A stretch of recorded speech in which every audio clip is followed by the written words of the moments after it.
Welcome to the deep dive. Today, we're really digging into something important. We're trying to dismantle this common idea that real estate investing is straightforward. Yeah, it's way more complex than just finding a house, right? Exactly. We're moving past those basics today. We want to explore, the advanced strategies, the kind of nitty-gritty financial mechanics. And also the big picture stuff, the hidden things Yeah. like optimizing tax codes, even digging into urban policy history from like the 19th century. Because all that stuff genuinely defines the value of an asset and, importantly, the risk involved. Right.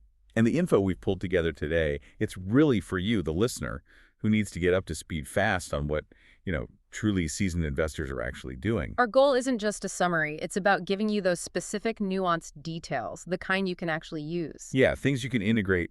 We're covering a lot the BRRRR method, complex tax stuff like deferrals, zoning history, even how to make a property listing really pop. Okay, let's get into it. Let's start with maybe the core difference between real estate ventures that work and those that, well, don't. Our sources are really clear on this. It is not a quick flip game. No, definitely not. Real estate, when it's done right, it's more of a get-rich-slow approach. Hashtag, tag, tag, I. The mindset and mechanics of real estate investment. That phrase, get rich slow, it really captures the core philosophy we found.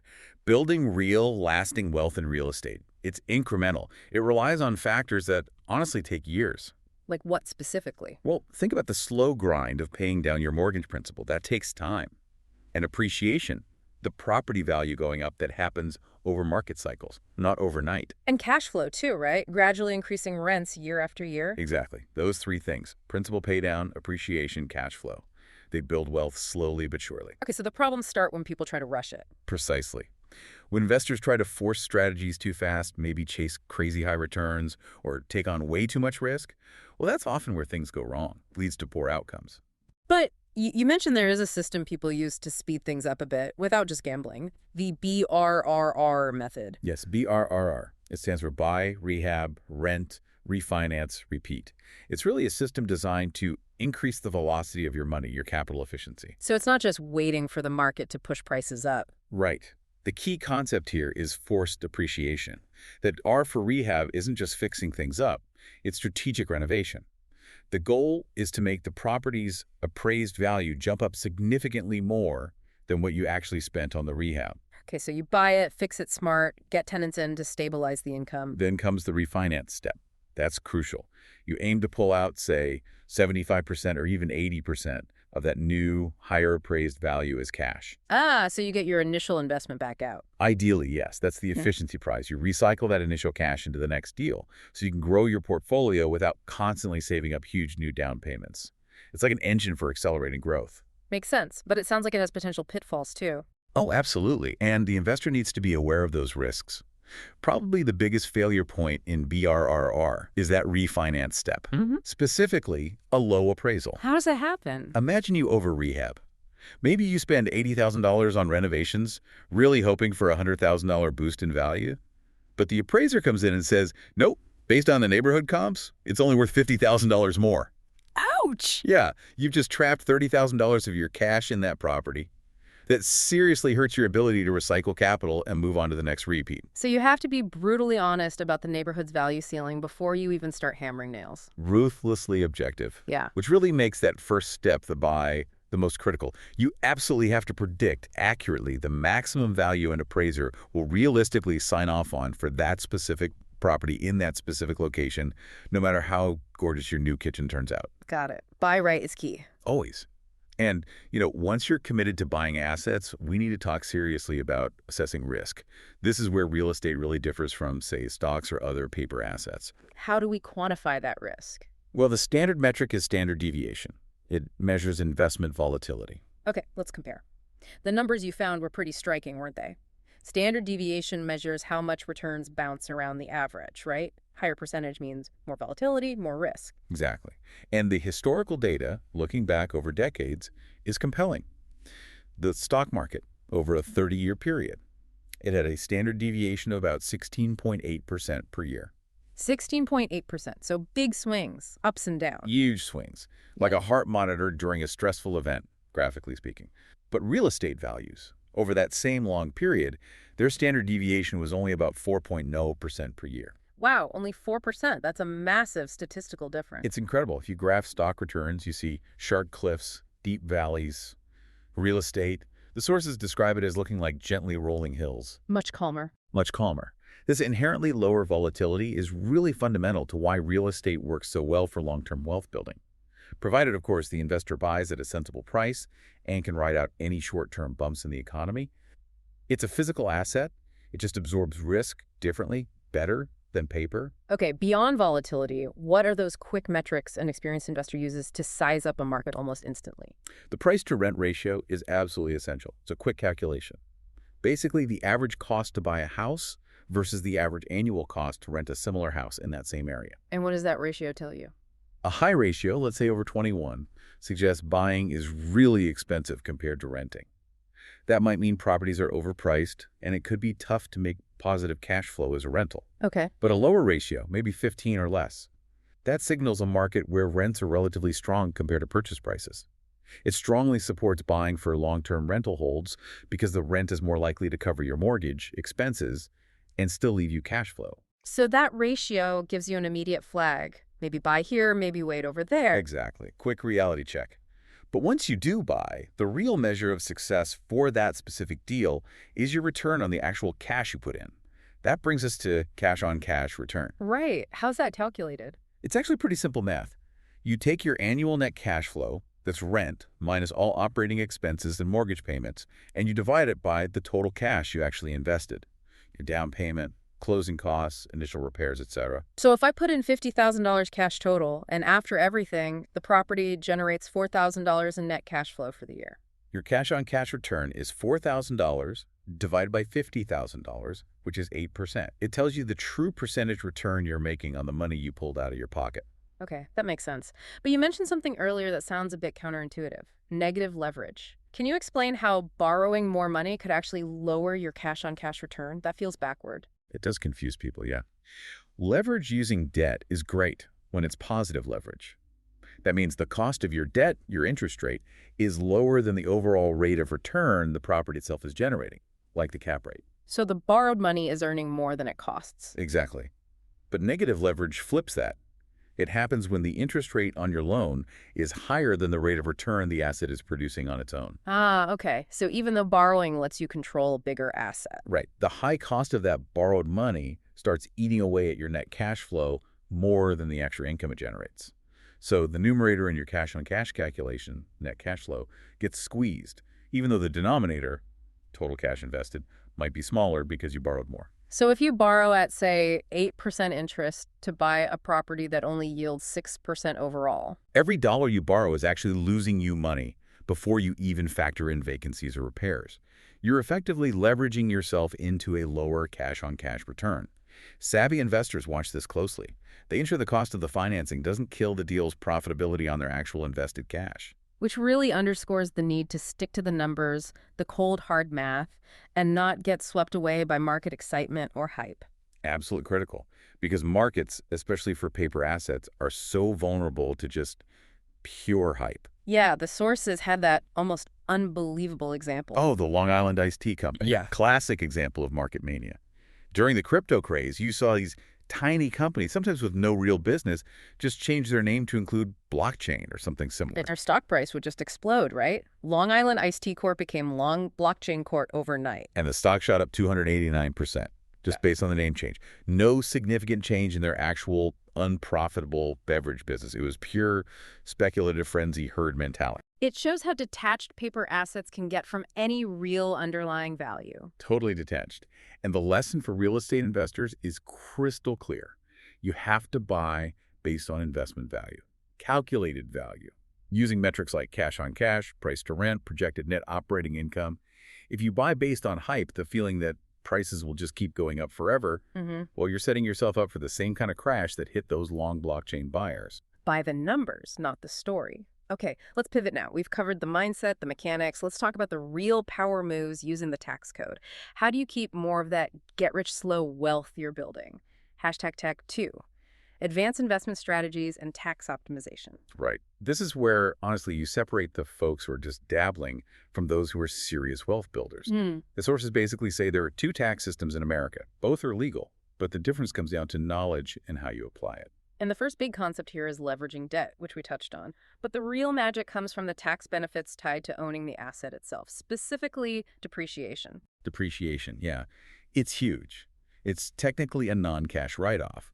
The idea is that the physical building wears out over time, so the IRS lets you deduct a portion of its value each year. The key thing being, you get this deduction even if the property's market value is actually increasing, right? Exactly. That's the beauty of it. It doesn't matter if the market's hot or cold. You get to claim depreciation on the structure. This creates a paper loss that can shield a good chunk of your actual rental income from taxes, even if you're pocketing positive cash flow.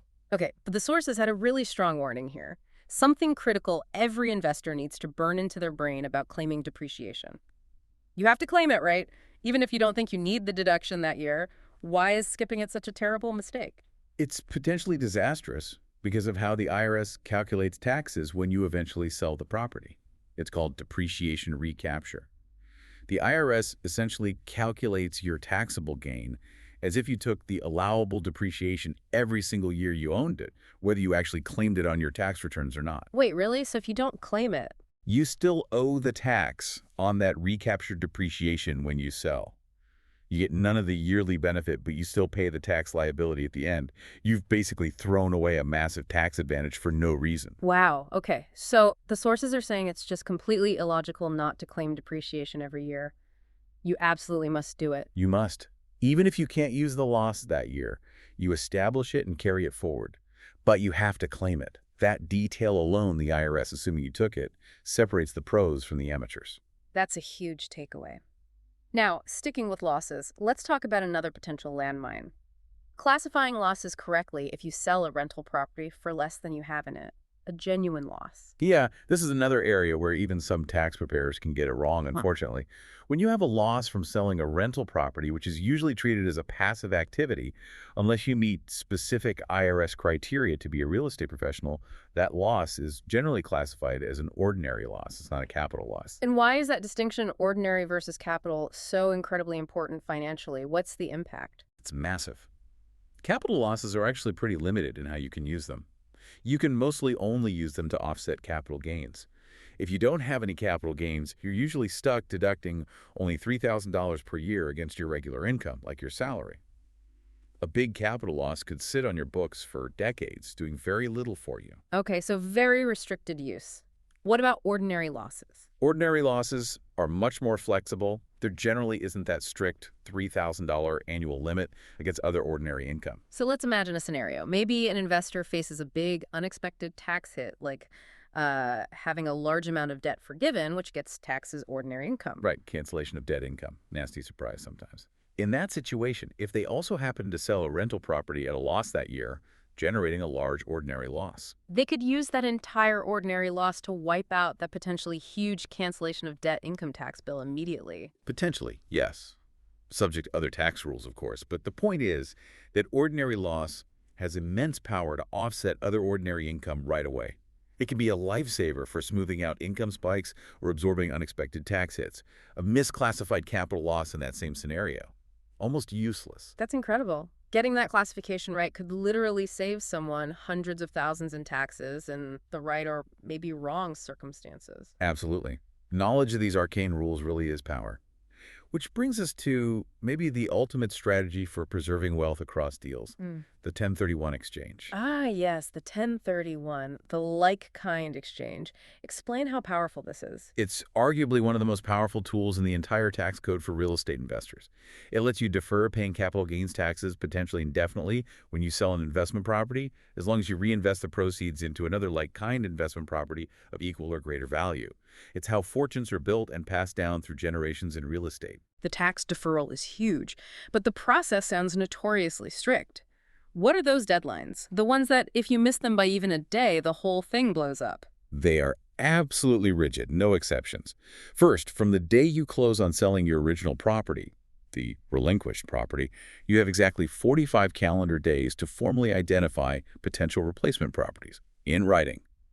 unambiguously. 45 days, that sounds incredibly tight to find and lock down a suitable property. It is intense pressure. And then second, you have to actually close on the purchase of one or more of those identified replacement properties within 180 calendar days from when you sold the original one. 180 days total, including the 45 for identification. Okay.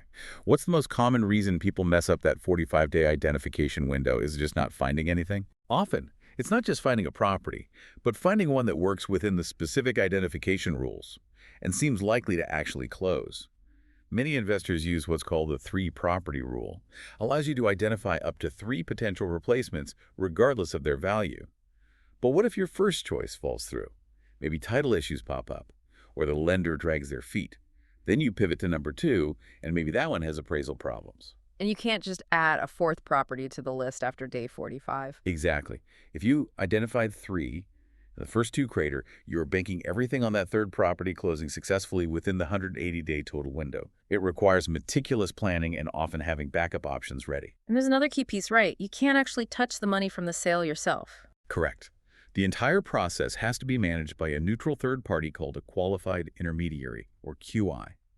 They hold the proceeds from the sale of your old property and then use those funds to purchase the new property on your behalf. If you take constructive receipt of the cash, even for a moment, the tax deferral is immediately disqualified. It has to be structured as a true exchange. Okay, complex but powerful.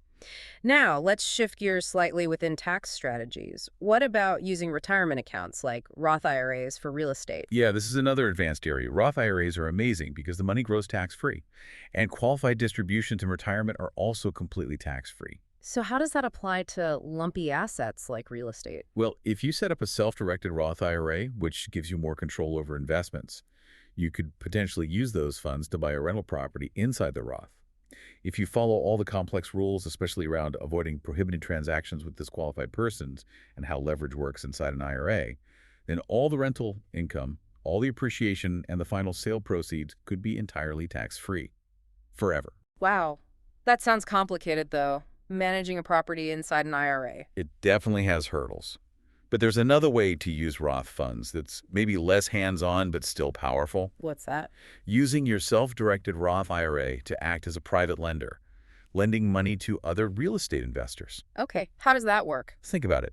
Maybe you have money sitting in a regular bank CD, earning, 2% interest. And that 2% is taxable income. Instead, you could roll that money into a self-directed Roth IRA. Then you find another investor who needs funding for a deal, maybe a fix and flip, and you lend them your Roth IRA money at, say, 4% or 5% interest secured by the property. Ah, so the borrower gets maybe faster, easier money than a bank. Exactly. And you, the lender, you've potentially doubled your rate of return compared to the CD. And here's the kicker. Because that interest income is flowing back into your Roth IRA, it's completely tax-free. So 5% tax-free interest versus 2% taxable, that's a significant difference.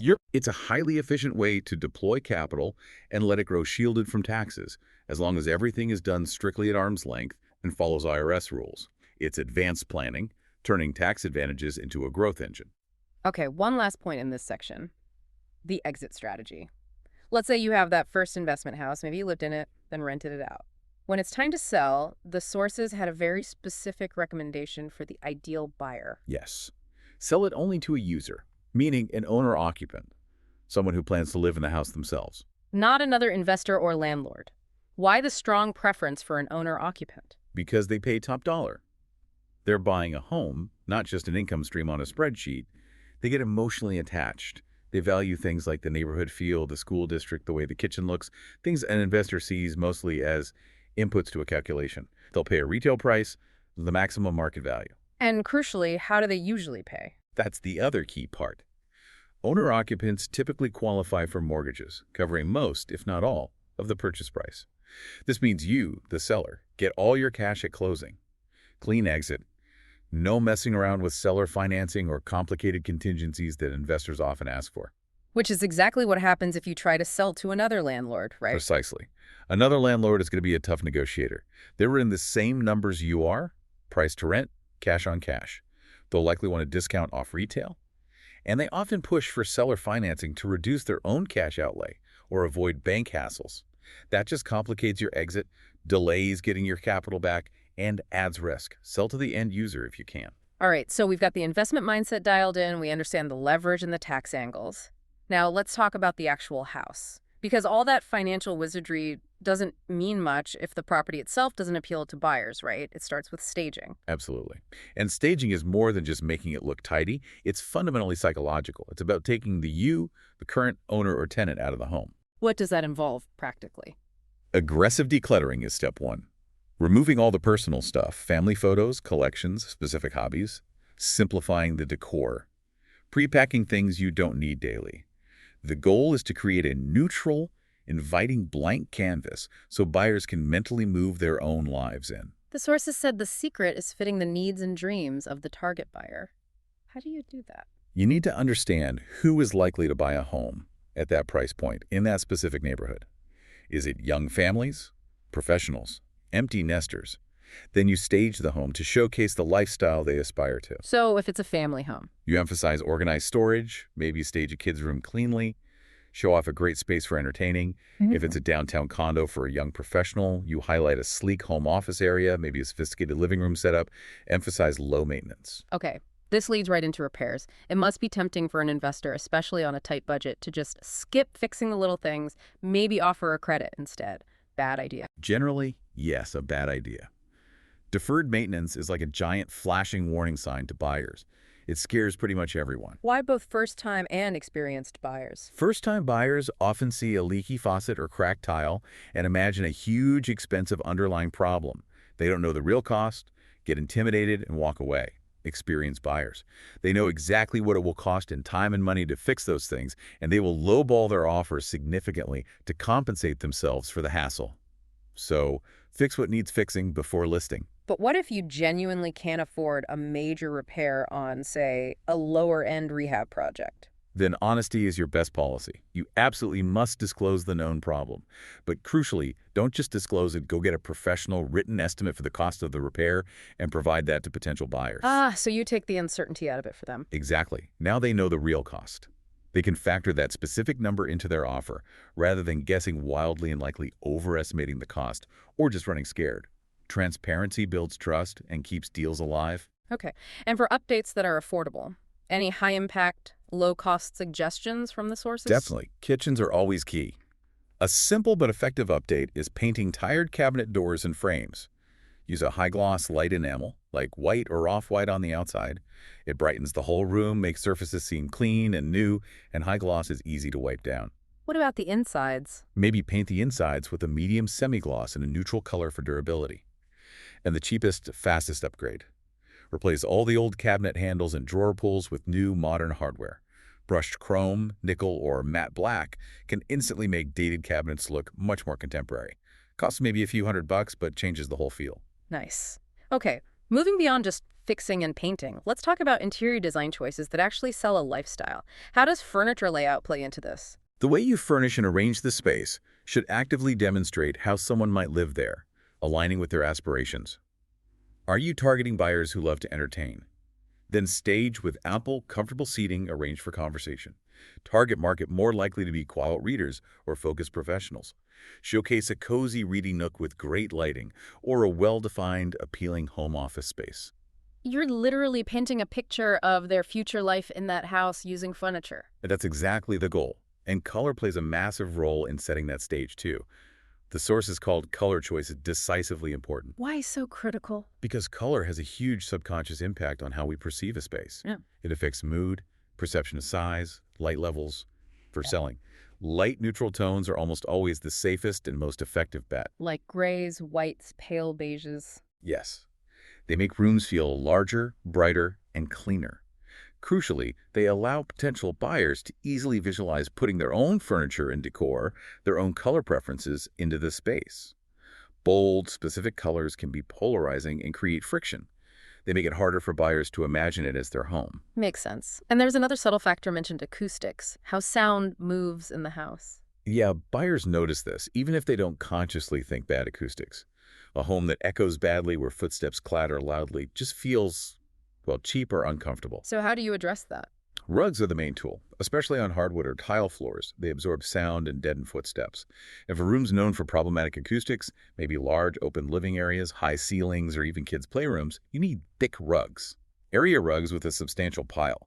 Thin, flat weave rugs look nice but do very little for sound absorption. Good tip. Okay, let's get into the actual rehab process itself. For investors doing that R and BRRRR, managing costs and quality is everything. What about the skilled trades? The sources really highlighted carpentry, saying great carpentry makes or breaks a house, or at least the perception of the rehab quality. Why carpentry specifically? Because it's the finished work everyone sees and touches. Crooked trim, doors that don't close properly, gaps in cabinet installation. These visible flaws immediately make a buyer wonder about the quality of the stuff they can't see.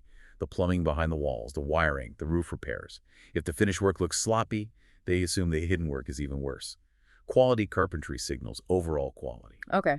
What about material choices? There's always that tension between budget and getting that wow factor, especially in kitchens and baths. Countertops, for example. Absolutely. Countertops are a perfect example. Granite or quartz, they definitely provide that immediate visual impact that, wow, they're durable, heat-resistant, scratch-resistant. But they're also at the higher end of the price scale. So when do you spring for granite? You use it when you're aiming for that top retail price from an owner-occupant buyer in a market that supports that level of finish. It helps maximize the appraisal and the sale price. But if you're doing a more basic rehab on a lower-priced rental property, or maybe a flip in a more budget-conscious neighborhood, Then laminate. then good quality laminate can be perfectly suitable. It's much cheaper, faster to install, looks decent these days, but it's obviously less durable and won't impress buyers the same way stone does. You have to match your material spend to the target market segment and the expected final value. Don't over-improve. Right. Let's finish this section with a couple of critical structural issues that often come up in rehabs. Things you just have to address. Two big ones mentioned frequently. First, roofing. When you replace an old roof, don't just slap new shingles on top. You must inspect the underlying wood sheathing, the deck. If there's been any water damage over the years, soft spots, rot, that damaged sheathing has to be cut out and replaced before the new roof goes on. Ignoring it is asking for disaster down the road. Okay, essential roof check. What's the second one? Electrical service. Especially in older homes being renovated for modern living. Many older houses might only have 60 amp electrical service. That's just not enough for today's demands. Central air conditioning, modern kitchen appliances, computers, TVs, maybe an EV charger someday. So you need to upgrade. Pretty much essential for a quality rehab. You need to upgrade the service panel and wiring to at least 100 amps, sometimes even 150 or 200, depending on the house size and features. Buyers and their inspectors will look for this. It's a major safety and functionality issue, and it's expensive to fix later. It's often a non-negotiable cost for a profitable, marketable rehab project today. Okay, we've gone deep on the micro level, optimizing the investment, the property itself. Now let's zoom way out. Because the ultimate value of that house isn't just determined by the granite countertops or the tax strategy. It's fundamentally shaped by huge, often invisible macro forces. Things like urban policy, infrastructure decisions, history. Let's start with zoning. Yeah, zoning is incredibly powerful. It basically started in the early 20th century, and the stated goal was, pretty reasonable. Control negative externalities, keep a loud factory from opening up next to quiet houses, stabilize property values for homeowners. That sounds okay on the surface, but the sources we looked at were pretty clear that zoning very quickly became something else, a tool for exclusion. Yes, that's the historical reality. Right. Particularly in the wake of the Reconstruction era and rising segregationist sentiment. Even after the Supreme Court struck down explicitly race-based zoning ordinances in 1917. Governments just found other ways. They adapted quickly. Cities started getting advice on how to achieve the same racial and economic separation using seemingly neutral means. The main tool became regulating the type of housing allowed. Which leads us straight to the dominance of single-family zoning in many American suburbs and cities. Exactly. Single-family-only zoning was often promoted with language like guaranteeing an area shall not be subjected to uses which might have a tendency to destroy the area for home purposes. Sounds protective, right? Yeah. But the underlying effect. The underlying effect, and often the explicit intent back then, was to protect the economic value of existing single-family homes by severely restricting the supply of other housing types, apartments, duplexes, townhomes. This limits density, keeps housing scarce, and supports price appreciation for those already owning homes in the zone. And historically, this was used to keep certain groups out. The sources indicate that yes, zoning committee members in the 1920s and beyond often weren't subtle about it.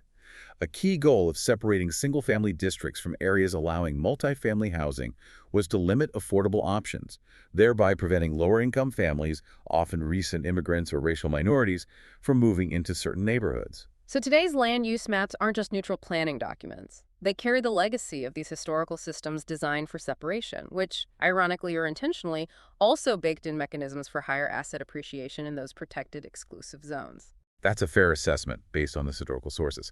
Now let's look at how the patterns of where people live are changing dramatically right now. This idea called the Great Inversion. Okay, what's the great inversion? It describes a major shift. For most of the post-World War II era, the trend was massive outward migration. Affluent families moved from city centers out to the suburbs. The Great Inversion is the end of that trend, and in many places, it's reversal. So people are moving back towards the city centers. Increasingly, yes. Especially more affluent households. American metro areas are starting to look a bit more like older European cities in structure.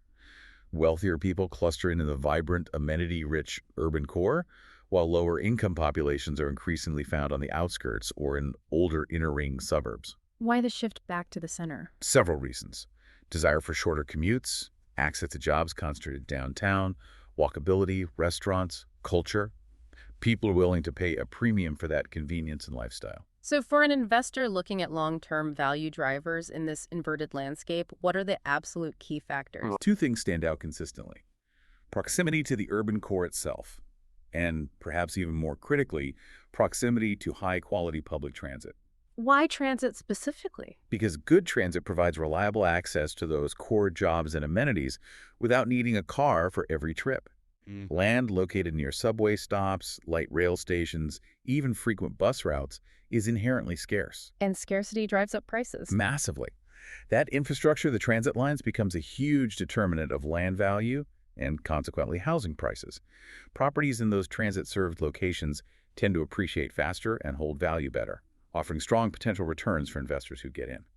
They also offer residents better access to economic opportunity. But this clustering of wealth and opportunity back in the core has knock-on effects, doesn't it? The sources talked about a new urban crisis. Yes, and counterintuitively, this crisis isn't primarily happening in the newly revitalized city centers. It's mounting in the suburbs. Poverty and crime are increasing in the suburbs. That seems backward from the old narrative. It's a dramatic reversal. The data is staggering. Today, suburbs across America are home to more people living in poverty than the cities are. Roughly 17 million poor people in suburbs compared to about 13.5 million in cities. 17 million in the suburbs. Wow, how did that happen? Between 2000 and 2013 alone, the poverty rate in suburbs grew by something like 66%. In cities, it grew too, but only by about 29%. Suburbs saw much faster growth in poverty. So suburbia, long seen as this bastion of middle-class stability, is now where the majority of the metro area's poor actually live. That's the reality now. It's driven by a few things. Families displaced from expensive city centers seeking cheaper housing further out. Also, existing middle-class suburban families falling into poverty due to job losses, stagnant wages, rising healthcare costs, or the foreclosure crisis aftermath. What does this mean for those suburban communities and property values there? It creates immense challenges. Many older inner-ring suburbs especially weren't built with the infrastructure or tax base to handle rising poverty and the associated needs for social services, affordable housing, and transit. This can increase the financial strain on those municipalities and potentially impact the long-term risk profile for investments in those areas, especially compared to the appreciating transit-rich urban core. So it's this complex cycle. The tools once used to create stable, exclusive suburbs like zoning and maybe highway focus over transit have ultimately contributed to a scenario where the affluent cluster back in the scarce transit-served core driving up values there, while poverty concentrates in suburbs that are less equipped to handle it. It definitely creates and reinforces patterns of economic segregation and widens the gap in asset appreciation between different parts of the metropolitan region. Okay. This has been a really comprehensive look, connecting everything from, the details of how to paint a cabinet to these huge systemic forces shaping our cities. Let's try to wrap this up and pull it all together. Hashtag tag outro. Yeah, we covered a lot. We started with that get-rich-slow mindset, backed by the data showing real estate's relatively low volatility, that 4.0% standard deviation versus the stock market's much riskier 16.8%. Right, and we hit those crucial technical points, understanding how negative leverage can actually hurt your cash-on-cash return if your debt costs too much. And the absolute necessity of claiming depreciation every single year, because the IRS taxes you on recapture as if you claimed it anyway. Don't throw away that benefit. We also saw how structural knowledge is power, knowing the difference between an ordinary loss and a capital loss, and the massive tax implications. Or navigating the intense 45-day identification and 180-day closing deadlines of a 1031 exchange. And then we brought it down to the physical asset, how you create value by staging effectively, making smart, calculated rehab choices, and always aiming to sell to that emotionally invested, retail-paying owner-occupant buyer. But success isn't just those micro decisions. It really hinges on understanding these larger systemic forces, too, like the great inversion driving value towards the urban core and especially towards scarce locations near good transit. Exactly. You need both the micro execution and the macro awareness. So, putting it all together, the data suggests, kind of starkly, that the most financially segregated group in America today is actually the wealthy. And here's a final thought to chew on. Consider how the very tools historically designed for separation, things like exclusionary single-family zoning, the creation of private suburban enclaves, ultimately funneled demand and investment back towards central, transit-accessible locations, once those suburban advantages faded for some. Which in turn drove up asset appreciation dramatically in those core areas, fueled by that systemically created scarcity. And this process accelerates the economic segregation we see today. Yeah. So the question for you, the listener, is, now that you have a better handle on these rules of value creation and how systemic leverage works, what's your next concrete step? What specific actionable habit will you adopt? Will it be maybe setting up meticulous tracking for every single income and expense item so you can maximize those depreciation and potential ordinary loss deductions? Or perhaps it's committing to always having multiple financing options already pre-approved before you even trigger that intense 45-day identification clock on your next 1031 exchange. The point is, how will you ensure this financial knowledge actually translates into decisive, effective action in your own strategy? Because, as the sources remind us, opportunity rarely waits for those who are unprepared. Thank you for diving deep with us today. We'll catch you on the next deep dive.